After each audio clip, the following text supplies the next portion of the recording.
If you've ever found yourself in the position where it would be really happy just to stop your boat so that it will sit really happily stopped for perhaps longer periods of time, then you've come to the right place. Today we're looking at the Hove 2 position. Yes, hello, it's Joe here for Joyrider TV, and yes, we are going to be looking at how to effectively stop your boat. We're going to be looking at this. We're starting off on the Hobie 15, then we're going to take a look on the Hobie 16. We're then going to switch it up to the Hobie Tiger, which has a self-tacking jib, and then we're going to finish off with the FX1, which is a single-handed boat which doesn't even have a jib. The Hove 2 position can be very useful for whatever reason it is that you might need to stop. Perhaps you just need to make an adjustment on the boat. Maybe you need to take a refreshment break of any of the types that there may be. Perhaps it's between races and you just want to park your boat up so you can stop and relax between races. Or maybe it's even on the start line of a race and you want to use it so that you can hold your position nicely before the start of a race. All right, so we're on the Hobie 15 to start with. Let's take a look at how we can get into this Hove 2 position. All right, so the first way we're going to look at going Hove 2, this is what we'd call simple Hove 2, which is where we're just going to let the main and the traveller off. So I'm actually going to push the traveller out. Now, because we haven't got any main sheet or traveller on, it means that the mainsail isn't pushing us up into the wind. And then I'm just pushing away with the rudders all the way across. And what's happening there is the rudders are pushing us up into the wind. I've got the jib sheeted in fairly tight, so that's pulling the front of the boat away from the wind, and because the jib and the rudders are working against each other, our end result is that we're stopped quite nicely. Now, with most of these Hove 2 positions, the one thing that you do need to do to look after the boat in that position is just to make sure that you are holding the rudders across like that. So if you did have to do something and you were single-handed, you could look at somewhere where you can perhaps wedge the end of your tiller extension. Like here, I can just kind of wedge it into the trampoline lacing, and there it is. We could be stopped here indefinitely. Very nice. But this depends, key point here, main sheet and traveller all the way out. And then from this position, how to get going again. It's as simple as just straightening up with the rudders, and now we've started moving forwards immediately. A very effective method. Now, if we want to go into a full Hove 2 position where we're stopped even more effectively, what we're going to do here is I'm going to let the jib off, and I'm actually going to pull the jib in on the wrong side of the boat. And then main sheet and traveller off. We're going to push the stick away again. Again, I think I might just lock it in to the trampoline lacing there. And there we are, parked very nicely. But here what's going to happen is the front of the boat is just going to sit a little bit more off the wind, because the jib is really pushing down, but the rudders are really pushing up.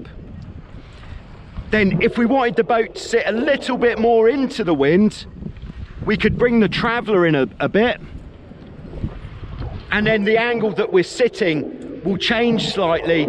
There you go, you see it's just going up there a bit, and there we are. Now, to get going from this position, couldn't be simpler, same as before. We're just going to straighten up with the rudders, just give the boat a minute to react, and then we'll start sailing forwards, and then we can bring the jib in on the other side. Now, one other way we can do this, if it's more convenient, is we can actually go for a tack and not bring the jib across. Okay, so I'm bringing the main sheet in for the tack, pushing the boat up through the wind, jib's backed, main sheet off, and then as soon as we're through the tack, I'm just going to let off a load of main sheet, traveller out, putting the rudders across, and there we go, a very relaxing parked position.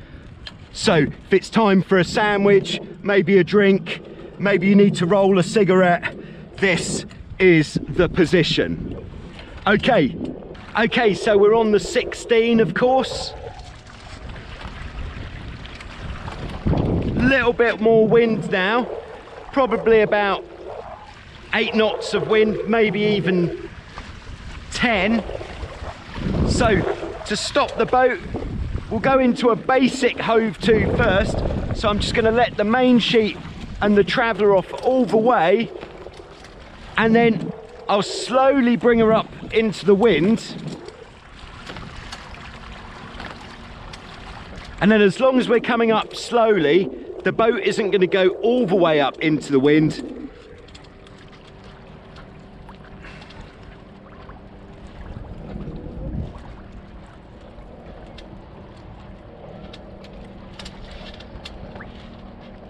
Okay, and there we are. We could park here for some time, but if we want to go into a full hove to with the 16, what we're actually going to have to do, because if we just went to pull the jib across, the battens would catch. So going to do the reverse of what we do sometimes during a tack, and I'm actually going to pull the battens across, getting quite high up to get that third one across the mast there,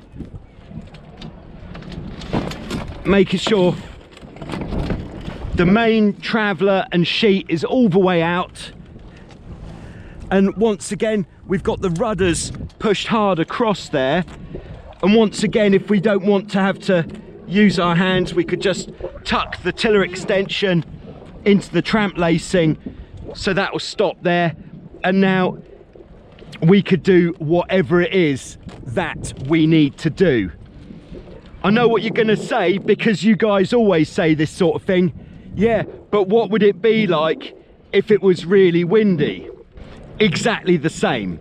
The one thing that you might need to do if it's really windy, well, which would make it a lot more comfortable, would be just to let the downhaul off as well, because that is going to stop the mainsail from flogging violently if there's a lot of wind. Okay, and then like before, as long as the main sheet is loose, all we need to do to get going is just go straight with the rudders, give the boat a little bit of time. In stronger winds, it's not going to take as long to get going. And then once we get going, we can then bring the jib back to the normal side.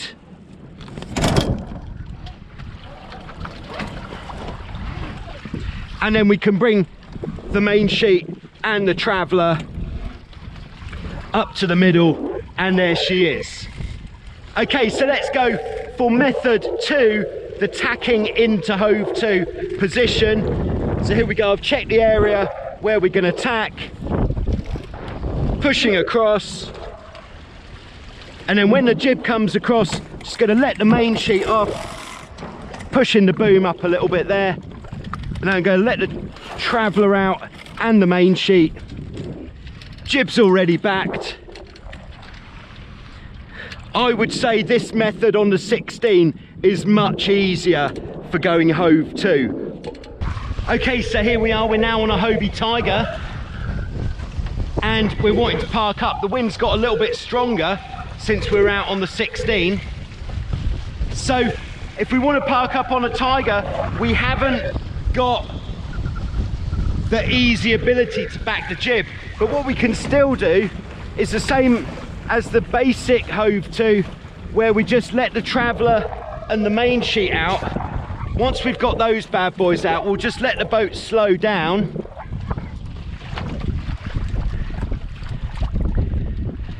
and then we're just going to bring her up to the wind. The jib's in tight, and because we haven't got any main sheet on, there should be enough pressure in the jib to stop us actually being able to go all the way up into the wind. So once again, the jib is taking the front of the boat this way, the rudders are pointing the front of the boat this way. So what's happening is a very small series of movements. The front goes that way, boat goes forwards just slightly, back up that way. Very small movements going along. So this would be quite common to be in this position before the start of a race. As you can see, we've got the main sheet and the traveller out. The more that we have the traveller out, the more the boat is going to sit away from the wind. The more we have the traveller in, the more the boat is going to sit into the wind. Now, if we're sitting more into the wind, it is going to be slower to get going. And obviously, if we're sitting more away from the wind, we're going to be able to get going quicker. If we did want to go to a full hove to with the self-tacking jib, then what we could actually do is get the crew to pull the jib over to the windward side like this. And if you wanted to stay like that for a long time, you could even take a line, like let's see, we could take our jib sheet rope, letting it out, and we could just hook it over the end of the track like that.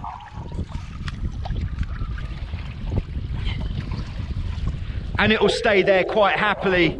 Once again, we're parked up very nicely. Exactly the same for getting going from this position. We're just going to straighten up with the rudders. If we were going to have the jib like this, we'd just flick the sheet off this end, pull it in normally, and we'd be off. So let's get going as if we were doing the start of a race. So before the start of the race, oh my goodness, it's getting exciting. We've got the boat stopped. We'll pull the jib in first, so that's tight. And then here we go.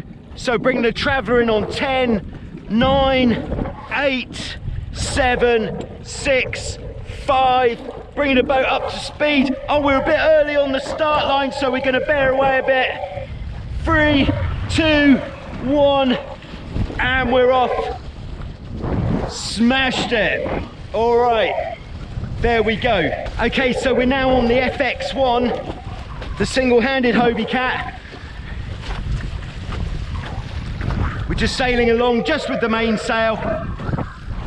Wind is probably now about 10 knots, maybe a little bit more. So if we want a hove to here, it's very similar to the simple hove to that we did previously. We're going to let, on this upwind course, going to let the traveller and the main sheet out, allow the boat to stop.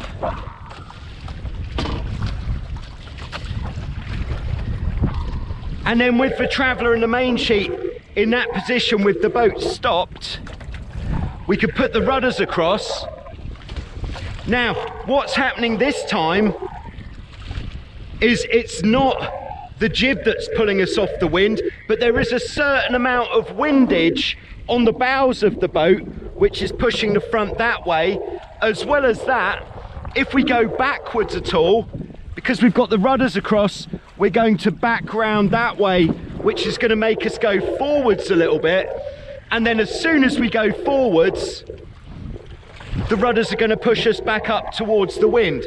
So the same as before, we're going to have this kind of battle between going down and up, with the end result being that we're standing still.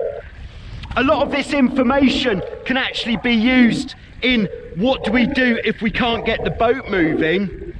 Well, if we've got the mainsail all the way out and the traveller all the way out, then all we have to do is put the rudders straight and we should be able to get going in most situations. This is of course different for the Hobie 14 if you haven't got a jib. All right, so from here to get going, and it looks like there's a 16 after a race, all we have to do is straighten up with the rudders.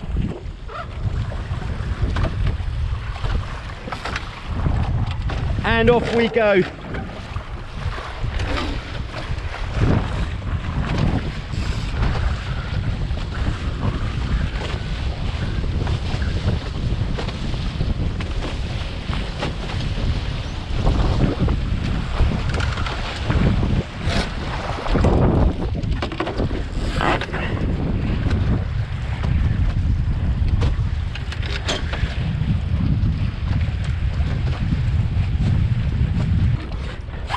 Okay, and then one other thing that I've done this time, now that I'm hove to again, because the wind's picked up a little bit, to make it more comfortable, I've just let off the downhaul, so the boat's gonna sit a lot more stable.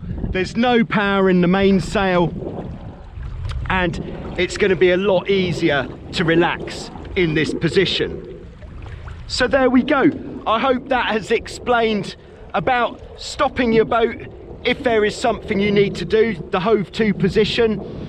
If there's anything you'd like to see in the future on Joyrider TV, do put it in the comments below. Thanks very much for watching, and a big thank you to everybody who's been supporting the channel on Patreon or by visiting the totaljoyrider.com online store and buying a t-shirt or a hoodie. Very nice, thank you very much. If you're not yet subscribed to Joyrider TV, then do feel free to hit that subscribe button, because there will be more great stuff for your catamaran sailing needs coming up almost every day at the moment. So stay tuned, and I'll be back with some more soon on Joyrider TV. Thank you very much. Woohoo!